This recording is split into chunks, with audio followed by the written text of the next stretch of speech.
상견례 당일, 현정의 아버지는 딸의 남자친구와 마주 앉았습니다. 그리고 그 남자의 얼굴을 유심히 살펴보는 순간 묘한 위화감을 느꼈습니다. 관상 자체는 나쁘지 않았습니다. 아니, 오히려 좋은 편이었죠. 하지만 뭔가 설명할 수 없는 이상함이 있었습니다. 마치 퍼즐 조각이 하나씩 맞지 않는 듯한 느낌이었습니다. 집으로 돌아오는 길, 아버지는 침묵했습니다. 평소와는 전혀 다른 모습이었습니다. 현정이 아무리 물어봐도 대답하지 않았습니다. 다만 딸에게 서두르지 말라는 말만 반복했을 뿐입니다. 그리고 정확히 일주일 후, 아버지는 현정을 집으로 급히 불렀습니다. 손에는 두꺼운 서류 봉투가 들려 있었습니다.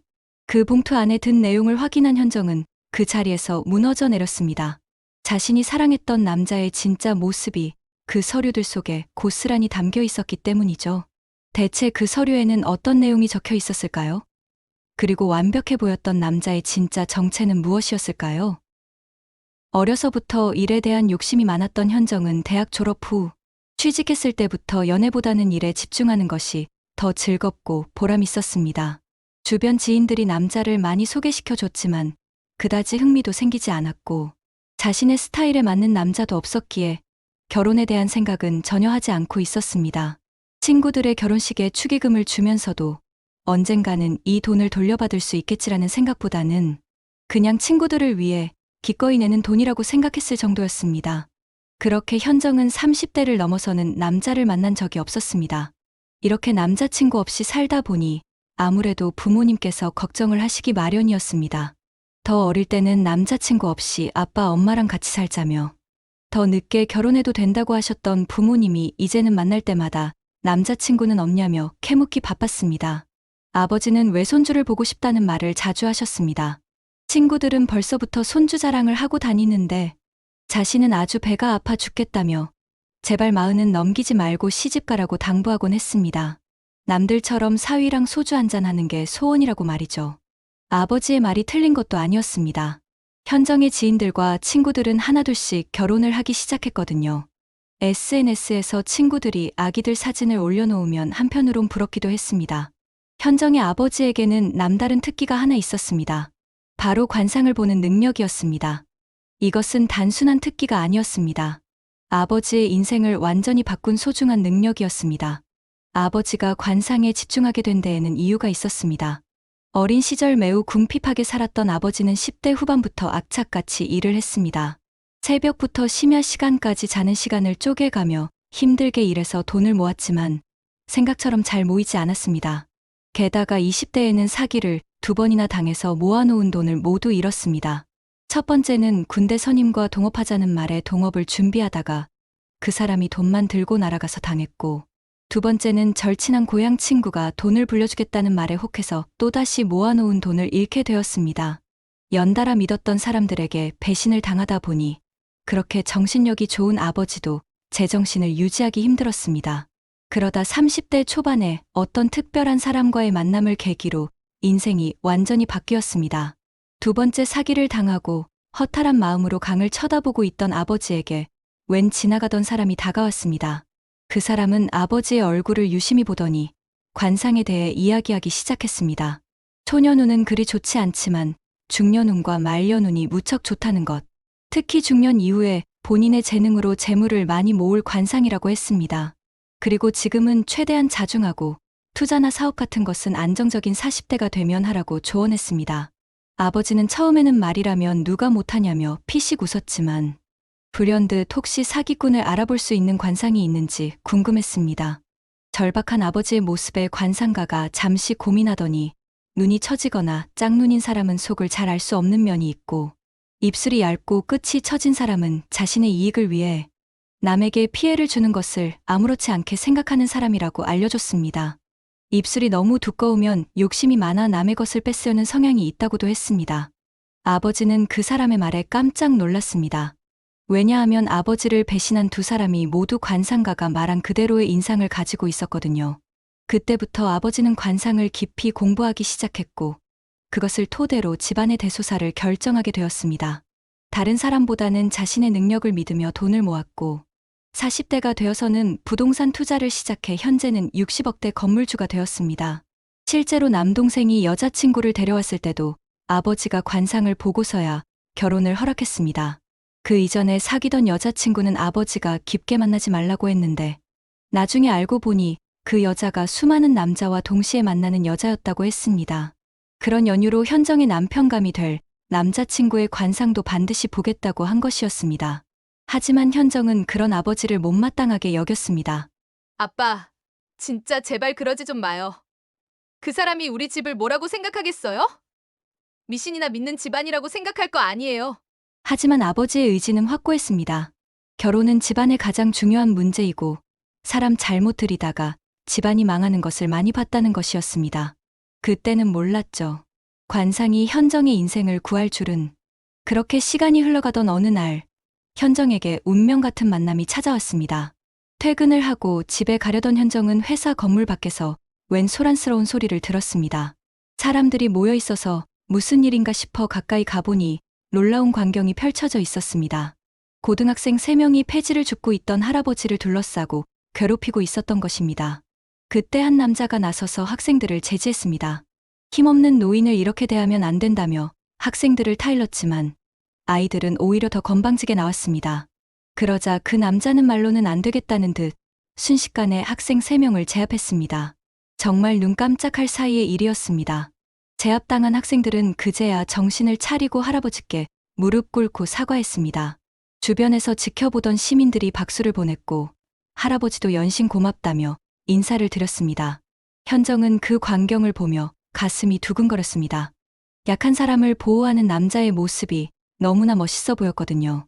그것이 현정과 그 남자의 첫 만남이었습니다. 그런데 세상에 이런 우연이 있을까요? 며칠 후 현정이 취미로 활동하고 있던 자전거 동호회에 바로 그 남자가 나타난 것입니다. 현정은 그를 알아보는 순간 심장이 빨리 뛰기 시작했습니다. 하지만 쑥스러워서 쉽게 다가가지는 못했습니다. 몇 번의 자전거 모임을 함께하면서 자연스럽게 대화를 나누게 되었습니다. 알고 보니 살고 있는 지역도 가깝고 직장도 현정이 다니는 회사와 10분 거리에 있었습니다. 이런 우연들이 겹치면서 두 사람은 급속도로 가까워졌습니다. 퇴근 후에는 자주 함께 식사를 했고 때로는 가벼운 술자리도 가졌습니다. 그렇게 2달 정도가 지났을 때 그 남자가 꽃다발을 들고 현정 앞에 나타났습니다. 짧은 시간이었지만 현정을 지켜보면서 마음이 확고해졌다는 그의 고백이었습니다. 서로 부족한 부분을 채워가며 함께하고 싶다며 정식으로 사귀자고 했습니다. 현정은 떨리는 마음으로 그 꽃다발을 받았습니다. 그 순간부터 현정의 인생이 송두리째 바뀌기 시작했습니다. 물론 그때는 몰랐죠. 화려한 말솜씨 뒤에 숨겨진 진짜 목적이 무엇인지 말입니다. 하지만 그 남자는 단순히 말만 하는 사람이 아니었습니다. 만약 그랬다면 현정도 쉽게 넘어가지 않았을 것입니다. 그는 정말로 현정과 현정 주변 사람들을 세심하게 챙겨주었거든요. 특히 현정의 생일날 보여준 배려는 잊을 수 없었습니다. 아침부터 연락이 없어서 현정은 서운한 마음으로 하루를 보냈습니다. 설마 자신의 생일을 잊었나 싶어 기분이 좋지 않았거든요. 그런데 퇴근 후 회사 건물을 나서는 순간 환한 미소를 지으며 기다리고 있는 그의 모습이 보였습니다. 손에는 선물 꾸러미가 여러 개 들려 있었습니다. 놀라운 것은 현정 선물뿐만 아니라 현정의 부모님을 위한 선물까지 준비했다는 것이었습니다. 현정을 이렇게 예쁘고 건강하게 길러주신 분들께 감사의 마음을 전하고 싶었다는 그의 말에 현정은 깊이 감동했습니다. 게다가 자신의 부모님께서도 현정을 위해 정성스럽게 골라주신 꽃바구니까지 전해주었습니다. 이런 배려는 그날 하루로 끝나지 않았습니다. 출장을 갈 때마다 그 지역의 특산물을 사서 꼭 현정의 부모님께도 드렸습니다. 현정은 이런 세심함에 점점 더 마음이 기울어갔습니다. 말로만 하는 것이 아니라 실제로 행동으로 보여주는 성의가 있었기 때문에 현정의 신뢰는 날로 깊어져 갔습니다. 그리고 그 믿음 때문에 작은 이상한 점들은 모두 사소한 것으로 여겨졌습니다. 예를 들어 전화를 받을 때마다 현정이 듣지 못하도록 자리를 피하는 것이나 가끔씩 연락이 잘 안 되는 것 같은 일들 말입니다. 하지만 그런 것들은 그의 다른 장점들에 비하면 정말 사소해 보였습니다. 현정은 마침내 진짜 사랑을 만났다고 생각했습니다. 하지만 그것이 정교하게 계획된 연기라는 사실을 그때는 전혀 알 수 없었습니다. 교제 10개월 만에 그 남자가 현정에게 청혼을 했습니다. 현정으로서는 당황스러울 수밖에 없었습니다. 아무리 잘 맞는다고 해도 결혼이라는 것은 2년 정도는 만나봐야 서로를 제대로 알 수 있는 것 아닌가요? 하지만 그 남자의 말에는 나름의 논리가 있었습니다. 서로 30대 후반이니 더 이상 시간을 끌 수도 없고 이세를 생각하면 서둘러야 한다는 것이었습니다. 게다가 자신의 회사가 가족 경영인데 아버지가 빨리 며느리를 보고 싶어 한다는 이유까지 덧붙였습니다. 그렇게 간절히 청혼하는 남자친구의 모습에 현정은 마음이 움직였습니다. 청혼을 허락했습니다. 이제 양가 부모님께 인사를 드릴 차례였습니다. 집에 돌아온 현정은 부모님께 깜짝 소식을 전했습니다. 결혼할 사람이 생겼다는 것이었습니다. 오래 기다려오던 소식이었던 아버지는 기뻐하시면서도 한 가지 조건을 내세우셨습니다. 바로 관상을 봐야 한다는 것이었습니다. 현정은 내심 걱정이 되었습니다. 요즘 시대에 관상 타령을 하면 남자친구가 어떻게 생각할까요? 하지만 의외로 남자친구의 반응은 시원시원했습니다. 자신은 어딜 가나 인상 좋다는 소리를 듣는다며 전혀 부담스럽지 않다고 했습니다. 오히려 당당한 모습이었습니다. 현정은 이런 남자친구가 더욱 믿음직스러웠습니다. 드디어 상견례 날이 왔습니다. 현정은 부모님께 신신당부를 드렸습니다. 관상 이야기는 되도록 자제해달라고 말입니다. 어머니는 걱정스러워 하셨지만 아버지는 오히려 담담하셨습니다. 약속 장소에서 양가 부모님이 만났습니다. 그런데 이상한 일이 벌어졌습니다. 남자친구의 부모님을 본 아버지의 표정이 미묘하게 변한 것입니다. 특히 남자친구의 아버지를 유심히 살펴보시더니 뭔가 의아한 듯한 표정을 지으셨습니다. 남자친구의 아버지는 분위기를 좋게 만들려고 애쓰는 모습이었습니다. 아들이 자신보다는 어머니를 닮아서 다행이라며 겸손한 농담까지 건넸습니다. 그런데 아버지의 반응은 예상외였습니다. 관상을 본다는 이야기를 꺼내시더니 사위될 사람의 관상이 아주 좋다고 말씀하셨습니다. 크게 성공할 상이라며 현정이 좋은 사람을 만났다고 하셨습니다. 현정은 안도했습니다. 다행히 아버지 마음에 든 모양이었거든요. 결혼 날짜 이야기도 나왔습니다. 아버지는 올해보다는 내년이 좋겠다고 하셨습니다. 현정의 사주상 올해는 좋지 않다는 것이었습니다. 남자친구의 아버지는 몸이 좋지 않아 빨리 며느리를 보고 싶다고 하셨지만 아버지는 서두를 필요 없다며 뜻을 굽히지 않으셨습니다. 상견례는 무난하게 끝났습니다. 집으로 돌아오는 길, 현정은 어머니와 함께 오늘 일에 대해 이야기를 나누며 웃었습니다. 생각보다 좋은 분위기였다는 것이 둘의 공통된 의견이었습니다. 그런데 아버지만은 달랐습니다. 집에 오는 내내 말 한마디 없으셨습니다. 평소 같으면 이런저런 이야기를 하실 텐데 오늘은 유난히 조용하셨습니다. 현정이 궁금해서 물어봤습니다. 관상도 좋다고 하셨는데 왜 그렇게 조용하시냐고요. 아버지의 대답은 의외였습니다. 관상 자체는 나쁘지 않은데 뭔가 묘하게 걸리는 게 있다는 것이었습니다. 좀 더 알아볼 테니 현정도 서두르지 말라고 하셨습니다. 현정은 당황스러웠습니다. 관상이 좋다면서 왜 이런 말씀을 하시는 걸까요? 아버지가 뭘 더 알아보겠다는 건지도 궁금했습니다. 하지만 아무리 물어봐도 아버지는 더 이상 말씀해주지 않으셨습니다. 그날 밤 현정은 잠이 오지 않았습니다. 아버지의 그 미묘한 표정과 침묵이 자꾸만 머릿속을 맴돌았거든요. 하지만 설마 무슨 큰 문제가 있을까요? 그렇게 완벽해 보이는 남자친구에게 말입니다. 그 이후 현정은 남자친구와 함께 예식장을 알아보고 다녔습니다. 별 문제가 없으면 당연히 결혼을 할 거라고 생각하고 있었거든요. 그때 남자친구가 현정에게 말을 꺼냈습니다. 결혼하면 신혼집 위치도 중요한데 혹시 생각해둔 곳이 있느냐는 것이었습니다. 현정은 직장 근처면 좋겠다고 했습니다. 다행스럽게도 남자친구 직장도 그 근처였거든요. 그런데 문제는 가격이었습니다. 그 지역은 너무 비싸서 월급쟁이로서는 부담스러울 수밖에 없었습니다. 대출도 상당한 금액이 될 것이 뻔했죠. 그러자 남자친구가 의외의 제안을 했습니다. 사실 그 근처에 괜찮은 아파트를 하나 봐뒀다는 것이었습니다. 신축이고 위치도 좋아서 원래 시세가 15억 정도 하는데 잘 아는 부동산 사장님을 통해 급매로 10억에 나온 집을 잡아놨다는 얘기였습니다. 현정이 매매보다는 전세가 어떻겠냐고 했더니 남자친구는 나중에 아기도 낳을 텐데 전세로 들어가면 또 집을 알아봐야 하고 또 옮겨야 한다며 능력이 안 되는 것도 아닌데 무슨 고민이냐고 했습니다. 그렇게 말하며 남자친구는 부지런히 현정을 설득했습니다. 그래서 현정은 결혼식 날짜를 확실히 잡고 부모님께 의논한 후 집을 계약하는 게 좋겠다고 했습니다. 하지만 남자친구의 반응은 달랐습니다. 뭐하러 허락을 받느냐며 어차피 자신들이 결혼하고 살 집인데 그럴 필요 없다고 했습니다. 그러면서 본인 명의로 계약해서 계약금은 먼저 낼 테니 결혼할 날이 정해지면 둘이 모아서 잔금을 넣자고 했습니다. 어차피 결혼하는 것은 시간 문제라면서 현정도 돈을 좀 모아둔 게 있으니 모자라면 대출을 끼면 된다고 했습니다. 갑작스러운 상황에 현정은 말렸지만 무슨 이유에서인지 남자친구는 덜컥 계약을 해버렸습니다. 현정이 보는 앞에서 집 계약금 1억 원을 걸고 잔금은 2달 만에 치르기로 하고 계약을 해버린 것입니다. 현정은 그때 처음으로 실망을 했던 것 같습니다. 이렇게 독단적인 사람이었나, 원래 이런 사람이었나 하는 생각이 들었거든요. 하지만 그날은 그렇게 지나갔습니다. 며칠 후 또 다른 일이 벌어졌습니다. 남자친구가 뜬금없는 소리를 하기 시작한 것입니다. 현정과 결혼하면 일을 바로 그만두는 게 어떻겠냐는 것이었습니다. 자신의 아버지 회사에서 함께 일해보지 않겠냐며 조건은 지금 받는 연봉보다 더 많이 챙겨줄 거라고 했습니다. 현정은 당황스러웠습니다. 자신이 어떻게 들어간 회사인데, 그리고 자신이 할 줄 아는 게 없는데 어떻게 건설업체로 가냐며 말이 안 된다고 했습니다. 그러자 남자친구는 또 다른 논리를 폈습니다. 여자들은 결혼하고 나면 회사 눈치를 많이 본다며 임신이나 출산 때문에도 그렇다고 했습니다. 아이가 생기면 어쩔 수 없이 출산휴가며 육아휴직도 써야 하는데 눈치도 보이고 다시 돌아왔을 때 자리가 없어질 수도 있다는 것이었습니다.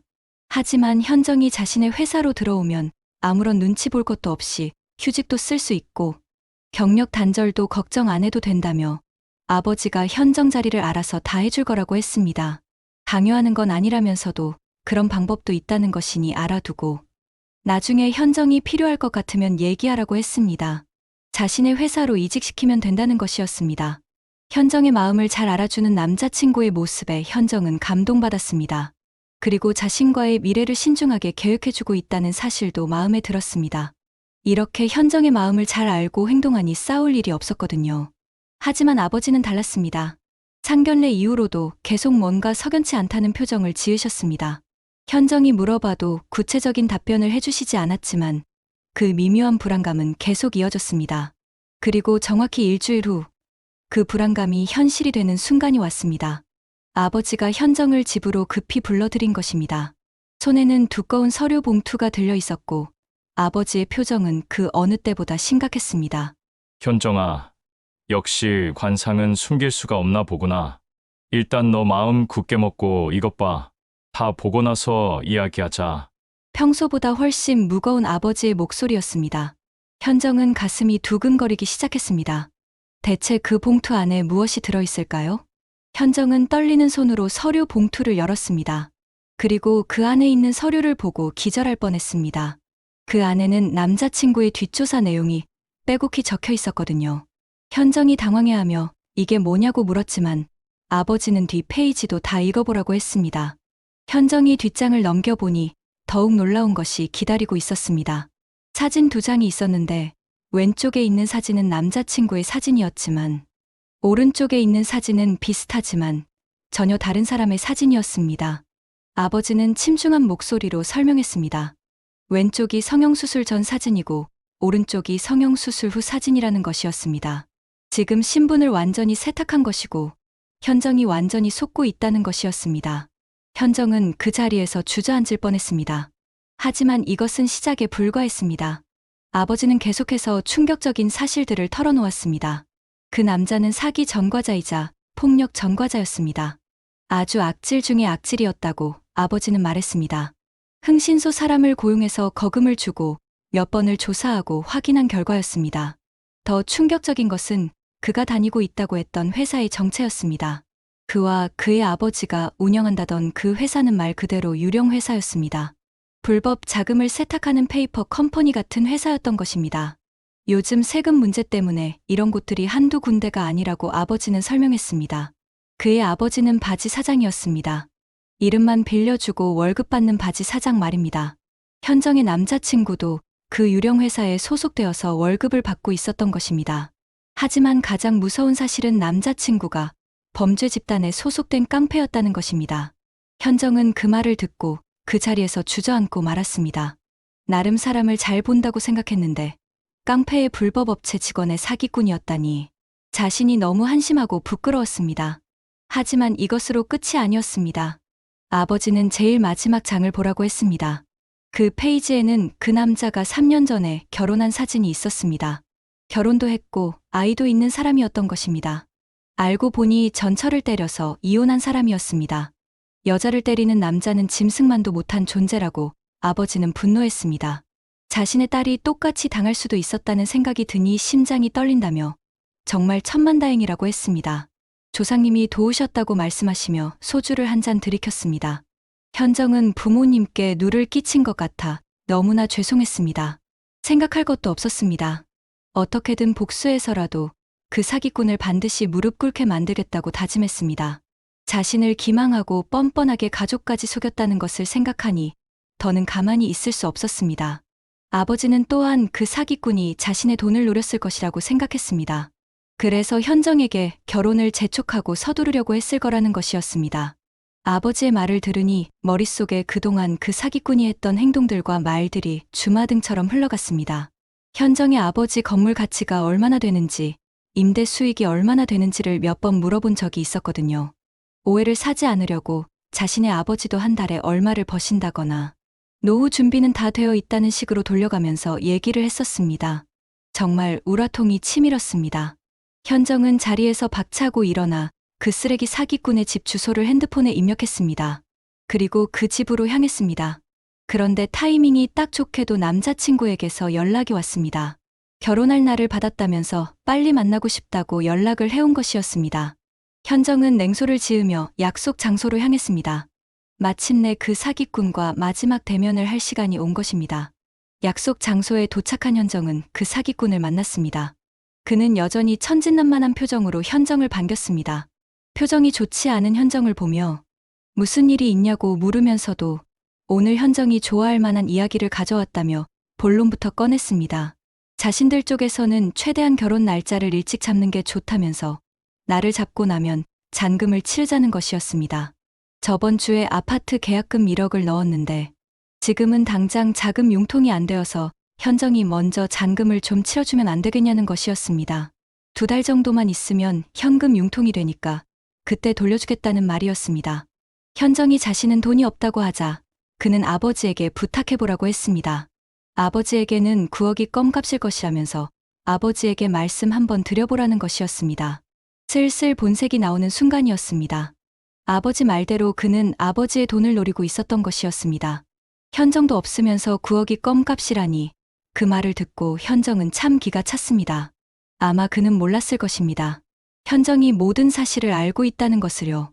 돈이 목적이었다는 걸 드디어 알게 된 순간 현정은 더 이상 참을 이유가 없었습니다. 현정은 그에게 말했습니다. 아주 꼴값을 한다고 자신이 호구로 보이느냐고 말입니다. 어디까지 하나 가만히 듣고만 있었더니 아주 사람을 우습게 본다고 소리쳤습니다. 그러면서 네 인생은 완전히 끝났다고 모든 게 들통났다고 말했습니다. 그렇게 말하고는 아버지가 준 서류들을 그의 면상에 던져버렸습니다. 건설회사 아들은 아들이지만 바지 사장 아들이라고. 그리고 그가 범죄자라며 사기 전과의 폭력 전과까지 아주 화려하다고 했습니다. 세상 참 좋아졌다면서 삼청교육대에서 깡패들을 교육시키는데 그곳에서 잘했을 것 같다고 비꼬았습니다. 그리고 그의 마누라를 때렸다며 진짜 어디서 그런 짓을 하느냐고 따졌습니다. 그것이 그의 마지막 모습이 될 것이라면서 자신은 그런 남자들을 증오한다고 했습니다. 그러니 자신이 당한 만큼 돌려받아야겠다고 선언했습니다. 그제야 그 사기꾼은 과거는 과거일 뿐이라며 변명하기 시작했습니다. 자신이 교회를 다니는 것을 알지 않느냐며 교회 갈 때마다 과거 행동에 대해 반성하고 있다고 했습니다. 한 번만, 딱 한 번만 눈 감아달라며 누구나 실수할 수 있는 법이라고 애원했습니다. 하지만 현정은 단호했습니다.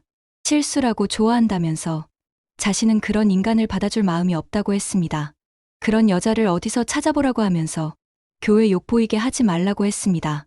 하나님도 그런 사람은 이미 버렸을 테니까 갱생 안 될 것이라고 저주까지 퍼부었습니다. 그렇게 하니 점점 그의 본색이 나오기 시작했습니다. 자신을 우습게 보느냐며 죽고 싶으냐고 위협했습니다. 돈 좀 뜯어먹으려고 했는데 재수없게 됐다면서 그럼 계약금 1억을 내놓으라고 했습니다. 그 돈을 주면 깔끔하게 꺼져주겠다는 것이었습니다. 현정은 그 돈은 그가 넣은 거라며 분명 양가 부모님 허락을 받고 하자고 말했는데 본인이 직접 계약금을 넣은 것을 모르느냐고 했습니다. 아주 꼴 좋게 됐다면서 사기를 치려다가 1억을 날아가게 됐다고 비아냥거렸습니다. 그러자 그는 현정에게 주먹을 휘둘렀습니다. 바로 그 순간이었습니다. 누군가가 몽둥이를 들고 현정을 보호해준 것은 그 귀인은 바로 아버지였습니다. 현정이 그 사기꾼을 만난다고 했을 때 혹시 해코지를 할까봐 걱정이 되어 몰래 따라왔던 것입니다. 점점 분위기가 험악해지자 현정 앞에 나타난 것이었습니다. 아버지는 그 사기꾼에게 저리 썩 꺼지라며 자신의 귀한 딸을 건드리기만 해봐라. 아주 지옥 끝까지 쫓아가서 불구덩이에 던져버릴 것이라고 위협했습니다. 하지만 그 사기꾼은 두 부녀가 눈에 뵈는 게 없나 보다며 세상이 무서운지 모르나 보다고 맞받아쳤습니다. 그러자 아버지는 오늘 세상이 무서운지 알려주겠다며 그를 불렀습니다. 하지만 그의 뜻대로 되지 않았습니다. 그 순간 경찰차가 나타났거든요. 아버지는 무슨 사단이 날 것 같아 미리 경찰에 신고를 해뒀던 것입니다. 결국 그 사기꾼은 뭐가 그렇게 무서운지 그 소리를 듣자마자 쥐새끼처럼 도망가 버렸습니다. 역시 범죄자들은 떳떳하지 못하니 경찰차만 봐도 도망을 다닌다는 말이 맞았습니다. 아버지의 현명한 처세 때문에 아무 일도 일어나지 않았고 오히려 그 사기꾼만 똥줄이 타게 된 순간이었습니다. 그 후 그 사기꾼은 현실을 직시했는지 현정에게 전화를 걸어와서 어제와는 다르게 살살 빌기 시작했습니다. 자신이 잘못했다면서 살려달라고, 그 1억이 자신의 전 재산이라며 그 돈 없으면 거지처럼 살아야 한다고, 불쌍한 인생을 구제한다고 생각하고 도와달라고 했습니다. 정 안 되면 딱 절반인 5천만 원이라도 달라며 어린애처럼 엉엉 울기 시작했습니다. 하지만 한 번 당해도 두 번 당할 현정이 아니었습니다. 그 눈물이 악어의 눈물이라는 사실을 알고 있었거든요. 현정은 그에게 혼인 빙자 사기로 콩밥을 먹을 준비를 하라며 사람을 잘못 건드렸다고 했습니다. 한 번만 더 전화하면 아주 뼛속까지 탈탈 털어버릴 줄 알라고 했습니다. 그렇게 시원하게 전화를 끊어버렸습니다. 그에게 싹싹 빌며 애원하며 우는 모습을 보니 얼마나 속이 시원했는지 모릅니다. 결국 그 사기꾼은 자신이 기세등등하게 넣은 계약금을 모두 날려버렸습니다. 더 웃긴 건 계약을 했던 부동산에 찾아가서 자신의 돈 1억을 내놓으라며 물건을 부수고 난리를 쳐서 유치장 신세까지 졌다는 소식도 들었습니다. 아버지는 익명으로 그의 아버지가 바지 사장으로 있는 유령 회사를 신고해버렸습니다. 그 페이퍼 컴퍼니 말입니다. 아마 그 회사에서 불법적인 자금들이 유통됐을 텐데 아버지는 그 뿌리를 아예 싹 잘라버린 것이었습니다. 뒤늦게 그 회사는 폐업을 하고 세무조사를 받았다고 했습니다. 아버지는 모르면 몰랐지만 자신이 아는 이상 그냥 넘어갈 수 없다고 하셨습니다. 대한민국을 파괴하는 작자들은 하루빨리 없어져야 한다면서 말입니다.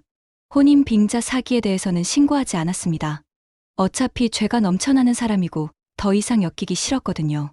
혹시라도 해코지라도 할 수 있으니 아버지가 그 선에서 조용히 마무리하자고 하셨습니다. 그 대신 현정은 요즘 주짓수를 배우고 있습니다. 언제 그런 사람이 찾아올지 모르니까요. 여자라고 해서 그냥 당하기는 싫거든요. 열심히 호신술을 연마하며 자신을 지켜나가면서 인생을 하나라도 더 배워가며 살아가고 있습니다.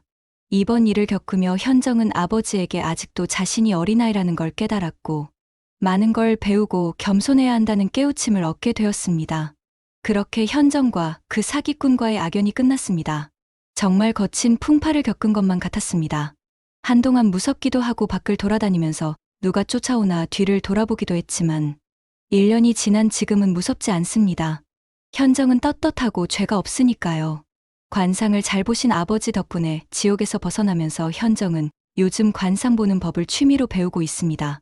그리고 되도록 부모님과 좋은 시간을 가지려고 노력하고 있습니다. 낚시를 좋아하는 아버지를 따라 전국에 있는 낚시터를 다니기도 하고 어머니에게는 요리를 열심히 배우고 있습니다. 고생만 하시는 부모님을 위해 이제는 현정이 따뜻한 밥상을 차려드리고 싶거든요. 앞으로 더 이상 부모님께 실망시켜드리지 않기 위해 열심히 살도록 하겠다고 다짐했습니다. 이 이야기를 들으시는 모든 분들도 돌다리도 두드려보고 건너라는 말이 있듯이 조금 의심이 든다 싶으시면 뒷조사를 해보는 것도 나쁘지 않을 것 같습니다. 요즘 워낙 범죄자들이 판을 치는 세상이니까요. 우리의 소중한 것들은 우리가 스스로 지켜야 하겠습니다. 오늘 이야기는 어떠셨나요? 여러분의 생각이 정말 궁금해요. 댓글로 알려주세요. 오늘도 함께 해주셔서 진심으로 감사합니다. 따뜻한 인생 스토리였습니다.